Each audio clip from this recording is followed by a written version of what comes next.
પૂજ્ય બાપજી આપણા બાપુએ 5 પરગણા બ્રહ્મ સમાજને કનેક્ટ કર્યા, ત્યારે જ આપણે બધા આજે ભેળા બેસીને 5 પરગણા એક સાથે જમીએ છીએ ને વાતો કરીએ છીએ. અહીં ખરેખર કનેક્ટ થવા માટે આવેલા હોઈએ તો બંને હાથ ઊંચા કરીને ફરીથી જય બોલે, બોલો આનંદ પ્રકાશ મહારાજ કી, સદગુરુ દેવ કી. સ્નેહ એટલે પ્રેમ. આજના સમયમાં આપણે એકબીજા સાથે જોડાયા તો છીએ વીરભણભાઈ, પણ કેવી રીતે જોડાયેલા છે? ઓનલાઈન, વોટ્સઅપ કનેક્ટેડ, પણ હૃદયથી નહીં. તો ફેમિલીથી પણ દૂર થઈ જાય છે.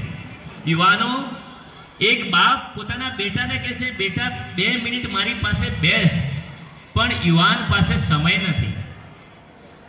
એટલે તો બહેનો, મને એવું લાગે છે કે કદાચ છે ને, જો યુવાનો નહીં આવે ને તો બહેનો આપણા સમાજમાં ખૂબ પ્રગતિ કરી દેશે અને આ જગ્યા બધી બહેનો જ લઈ લેશે. જે પાછળની જગ્યા છે ને એ બધી લગભગ, જે ઘરમાં બહેન હસતી હોય ને એ ઘર વસે છે, અને જે ઘરમાં બહેનની તકલીફ હોય એ ઘર ખરેખર તકલીફમાં જ હોય છે. અને પ્રેમની શરૂઆત એ બહેનોથી થાય છે. માતા પોતાની બહેન, પોતાની પત્ની, પોતાની દીકરી, આ બધા એ સ્નેહનું વાવેતર કરે છે. અને ખરેખર સ્નેહની શરૂઆત જે કહેવાય ને કે આપણને ત્યાંથી જ થઈ હોય છે. આપણો જન્મ થાય અને આપણી માતા જે આપણને સ્નેહ આપે. એક શિક્ષકે એક પેપર લીધો,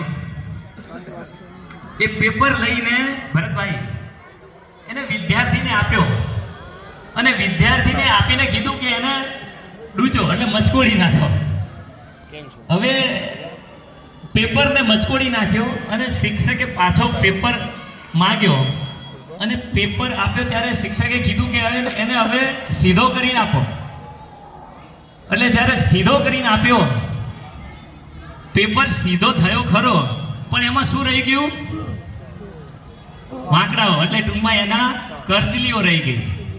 એક વાર આ સમાજમાં તમે જો પ્રેમથી બોલશો, પ્રેમથી રહેશો, તો કાયમ માટે એ ભાવ કાયમ છાપ રહેશે. પણ એક વાર તમે ગમે તે બોલી ગયા પછી પાછળથી સોરી સોરી સોરી, ઇમ્પ્રેશન જે છે ને એ લાઈફ ટાઈમ રહેશે.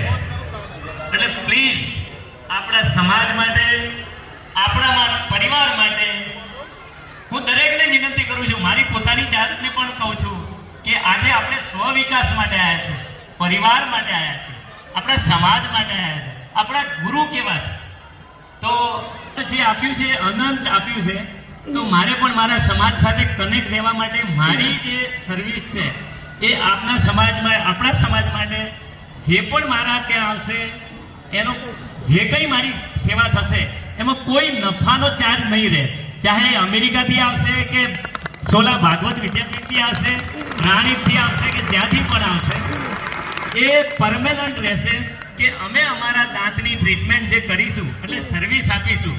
કોઈ કન્સલ્ટન્ટ એડવોકેટ હોય તો એ પણ આવું કરી શકે છે, કોઈ ગાયનેકોલોજીસ્ટ હોય તો એ પણ આપી શકે છે, કોઈ બીજા ફિલ્ડમાં હોય તો. પણ મેં મારી શરૂઆત કરી છે કે આપણા બ્રાહ્મણોને કદાચ આપણે મળી ન શકીએ તો કંઈ નહીં, પણ સર્વિસ માટે આવે અને એને મળીએ અને એને સેવા આપીએ, એ જ છે. આજના દિવસે ગુરુદેવના ચરણે પ્રાર્થના કરીએ, સંકલ્પ કરીએ કે આ અમારા બધામાં એવી બુદ્ધિ હોય, એવી બુદ્ધિ આપો કે બધાની સાથે પ્રેમથી રહી શકીએ, સ્નેહથી વર્તન કરી શકીએ અને સમાજ માટે સમય આપીએ, સમાજ માટે સેવા કરીએ અને 5 પરગણા બ્રહ્મ સમાજની અંદર આપણો સ્નેહનો પ્રકાશ ફેલાવીએ. એ બોલો આનંદ પ્રકાશ મહારાજ કી જય. Thank you. જય ગુરુદેવ.